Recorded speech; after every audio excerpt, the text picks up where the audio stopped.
Yo quisiera recuperar fuertemente lo que significó como construcción colectiva y político-sindical la posibilidad de que hoy tengamos, que hayamos tenido esta ley que con sus claroscuros realmente ha cumplido con casi todas sus metas, aunque también ha revelado lo que falta. Todo lo que hicimos fundamentalmente en esos 3 años de Carpa, que fueron convocados con 2 consignas, ¿no? Ley de financiamiento educativo y derogación de la Ley Federal de Educación, logramos construir, además de en la agenda pública, una fuerte instalación de estas 2 temáticas, logramos construir la correlación de fuerzas que hizo posible lo necesario, ¿no? Y nosotros construimos desde esa resistencia los postulados básicos.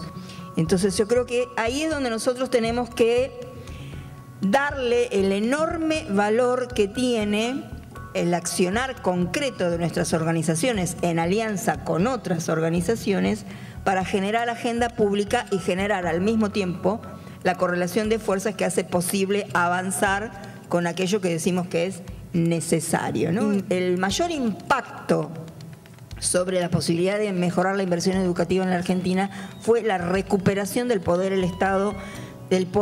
del Estado sobre la regulación de la economía, es decir, la posibilidad de que la política volviera a conducir la economía, que es, creo, el rasgo distintivo de todo este proceso político, social y cultural que se inicia en 2003.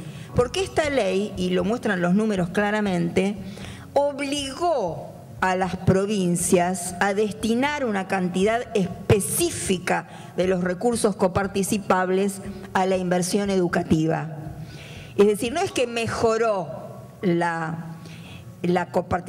formato de la coparticipación. Sí, por supuesto, mejoraron los números, porque un crecimiento tan importante del Producto Bruto Interno y de la recaudación dio como consecuencia directa una mejora de los números de la coparticipación, pero no de su formato y de sus criterios de distribución. Y esta ley consiguió obligar a las provincias a invertir en educación. Hay una última situación que ha acontecido ya desde el año pasado, 2013, con el presupuesto 2013 y el presupuesto 2014, se detractó un porcentaje de los recursos coparticipables que iban directamente a las provincias para que fueran a los municipios. En algo que se resolvió en la legislatura sin haber pasado por la Comisión de Educación, por ejemplo, y que a último momento, cuando ya estaba en tratamiento en el recinto, se produjo esta modificación y que significó 3.000 y pico de millones el año pasado que fueron a los municipios sin ninguna obligación de rendición de cuentas, supuestamente con finalidad educativa pero sin obligación de rendición de cuentas. Una cuestión que claramente planteaba también la ley de financiamiento era la firma de convenios bilaterales entre nación y provincias. Dice, el Ministerio de Educación, Ciencia y Tecnología, artículo 2, en su carácter de autoridad de aplicación de la ley, llevará a cabo convenios bilaterales con la provincia y la Ciudad Autónoma de Buenos Aires en los que se establecerán, en función de los objetivos planteados, las metas anuales a alcanzar durante los próximos 5 años. Esto se cumplió, creo que los 2 primeros años, la firma de estos convenios y el monitoreo de estos convenios. Luego no tuvimos noticias, nosotros permanentemente planteamos la necesidad de que las organizaciones sindicales tuvieran acceso a esa información para precisamente nosotros mismos poder hacer en cada provincia el monitoreo de si la provincia estaba cumpliendo con las metas que se había comprometido a cumplir. Y de hecho, indudablemente no ha sido así, porque tenemos estas inequidades que es verdad que en algunos casos se profundizaron.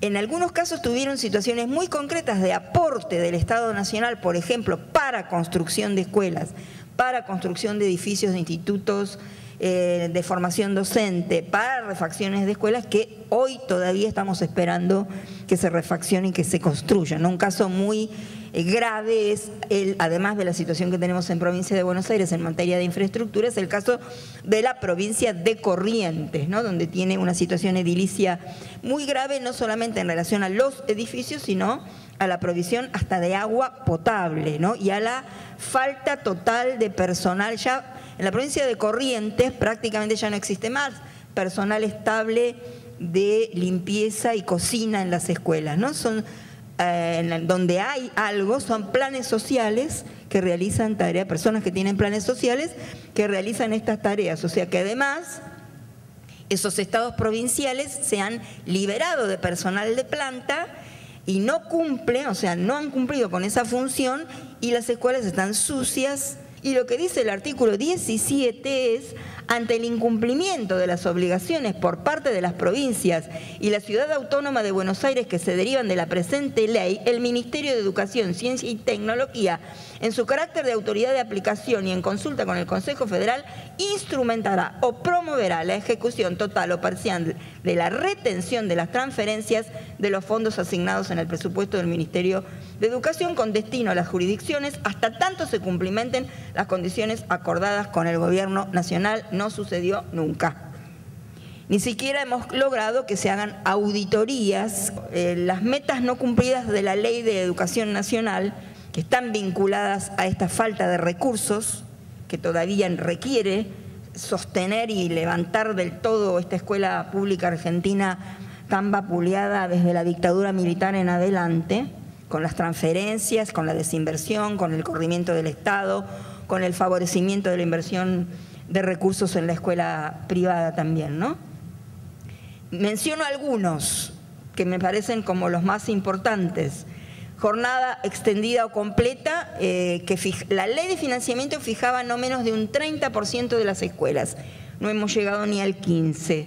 Y además no son completas, sino lo que más se ha hecho es escuela extendida, que como ustedes saben, y no es lo mismo, ¿no? No, es un parche, un remiendo, en algunos lugares está funcionando bastante bien, en otros está funcionando bastante precariamente.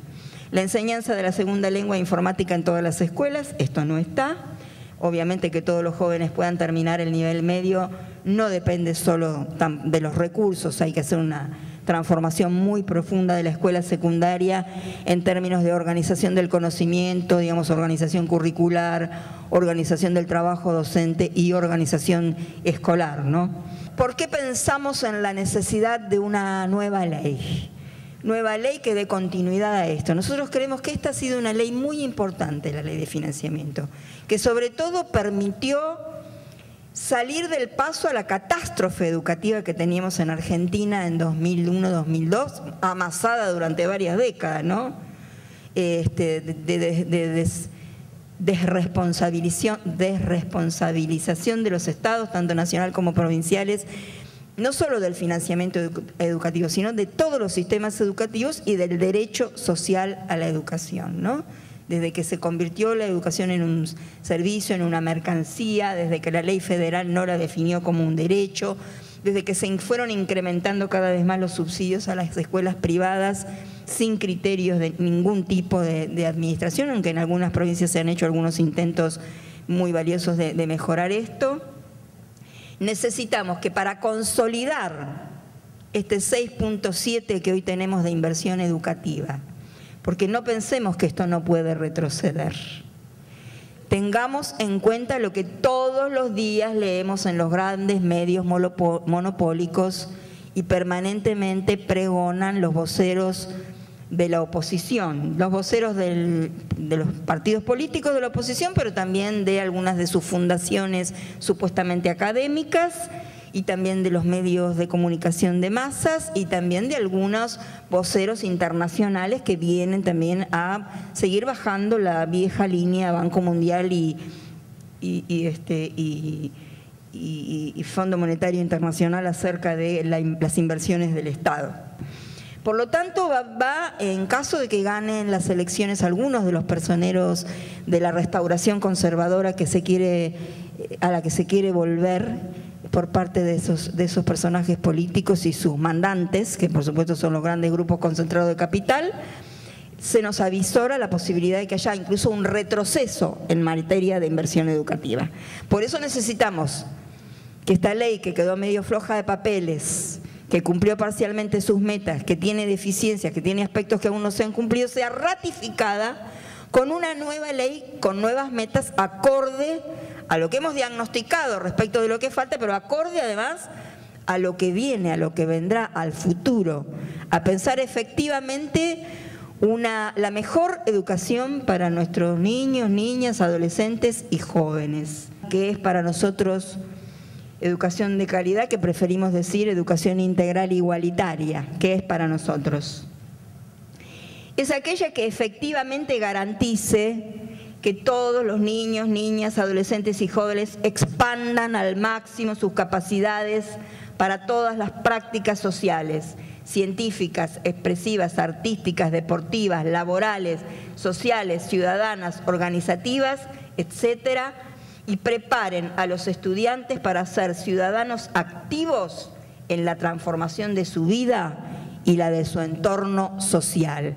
Queda claro que nos falta mucho para llegar a eso, ¿no? Por lo tanto, vamos a tener que seguir trabajando en muchos aspectos y también en materia de inversión educativa. ¿Qué decimos? Comparto esto que plantea Adriana, una ley que dé previsibilidad a futuro en términos de política de Estado de educación, que trascienda los gobiernos, con una estabilidad jurídica, que requiere, por supuesto, primero o en simultáneo, que haya una ley de educación superior con recursos propios, porque hoy es muy difusa la línea que separa los recursos de la educación universitaria de los del resto de la educación.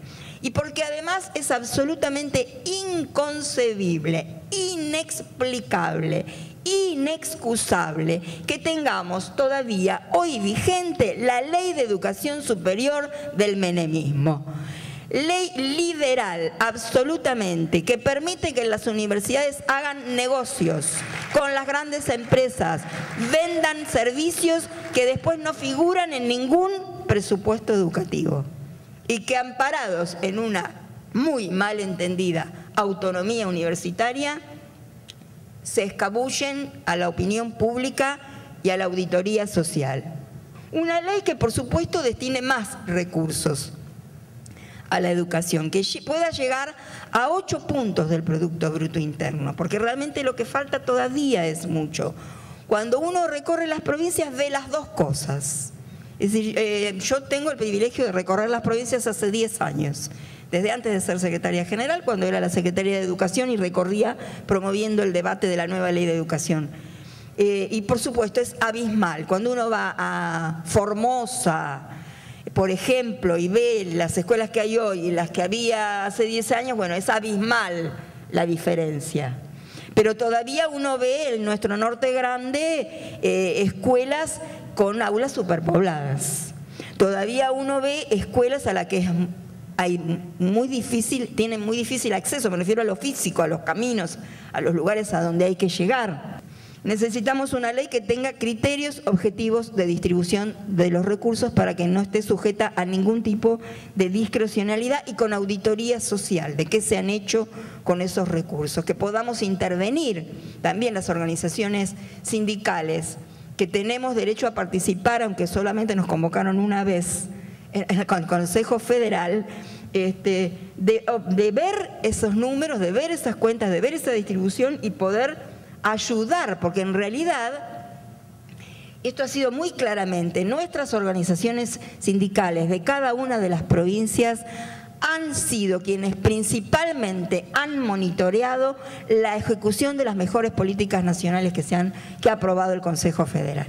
Hay que rediscutir las características de ese fondo de compensación de desigualdades salariales y qué provincias deben estar incluidas en él. Hay que prestarle atención a la problemática de la provincia de Buenos Aires, porque realmente también es absolutamente inexcusable, no hay modo de explicar que aún habiendo hecho una lucha tan profunda, tan sostenida, tan coherente y con los resultados que ha tenido la lucha por el salario en la provincia de Buenos Aires este año, todavía la provincia de Buenos Aires tenga los salarios mucho más bajos que Córdoba, que Santa Fe y que Capital. Necesitamos, además, que se reglamente el artículo 65 de la Ley de Educación Nacional que establece el tema del subsidio a las escuelas privadas. Es muy laxo, muy light. Ahí entra cualquier cosa.